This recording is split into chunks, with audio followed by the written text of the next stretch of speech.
পাকিস্তান ভারতের চলমান ঘোলাটে কূটনৈতিক পরিস্থিতিকে আরও এক ধাপ খারাপ করে তুললেন পাক রেলমন্ত্রী মোহাম্মদ হানিফ আব্বাসি। সম্প্রতি ভারতকে নিয়ে তার বক্তব্য আন্তর্জাতিক মহলে নতুন আলোচনার সৃষ্টি করেছে। তিনি হুঙ্কার দিয়ে বলেছেন, পাকিস্তানের ক্ষেপণাস্ত্রগুলো প্রদর্শনের জন্য রাখা হয়নি, সেগুলো ভারতের দিকে তাক করা।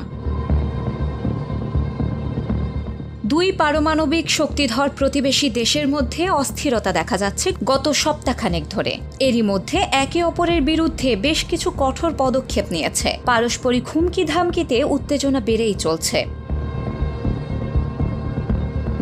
সম্প্রতি পাকিস্তানের রেলমন্ত্রী মোহাম্মদ হানিফ আব্বাসি এক বিবৃতিতে বলেছেন, পাকিস্তানের হাতে থাকা ১৩০টিরও বেশি পারমাণবিক ক্ষেপণাস্ত্র শুধু প্রদর্শনের জন্য রাখা হয়নি, বরং এসব ক্ষেপণাস্ত্র ভারতের দিকে তাক করে রাখা আছে। আব্বাসির এই মন্তব্য দক্ষিণ এশিয়ার সম্ভাব্য সংঘাতের আশঙ্কা বাড়িয়ে দিয়েছে।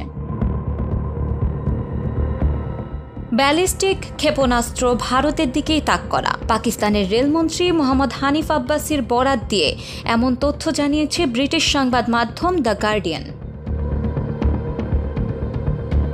আন্তর্জাতিক সম্পর্ক বিশ্লেষক মাইকেল কুগেলম্যান বলেন, জনগণের চাপ সাম্প্রতিক হামলার ভয়াবহতা বিবেচনায় ভারত সীমিত সামরিক প্রতিক্রিয়া জানাতে পারে। ভারতের লক্ষ্য সীমিত সামরিক পদক্ষেপের মাধ্যমে সন্ত্রাস বিরোধী অবস্থান ও নিজস্ব প্রতিরক্ষা শক্তিকে জোরদার করা। পাকিস্তানও নিজেদের দুর্বলতা দেখাতে চাইবে না, এর ফলে আসবে পাল্টা প্রতিক্রিয়া। পাকিস্তানের সামরিক কৌশল ফুল স্পেকট্রাম ডিটারেন্স এ প্রতিপক্ষের যে কোনো হুমকি মোকাবেলায় পারমাণবিক অস্ত্র ব্যবহারের উপর জোর দেওয়া হয়েছে। বিপরীতে ভারতের কোল্ড স্টার্ট ডকট্রিন দ্রুত এবং কার্যকর সামরিক আক্রমণের কৌশলের ভিত্তিতে গঠিত। এই কৌশলগুলো সংঘর্ষকে নিয়ন্ত্রণের বাইরে নিয়ে যেতে পারে বলে আশঙ্কা করছেন বিশ্লেষকরা। সম্প্রতি জম্মু ও কাশ্মীরের পেহেলগামে ঘটে যাওয়া একটি হামলার জন্য নয়াদিল্লি ইসলামাবাদকে দায়ী করেছে। হামলার প্রতিক্রিয়ায় ভারত পাকিস্তান কূটনৈতিক সম্পর্কেও টানাপোড়েন পড়েছে।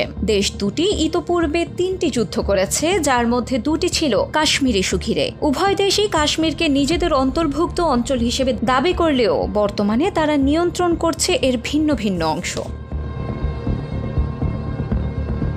শিলা ইসলাম, সময়ের আলো।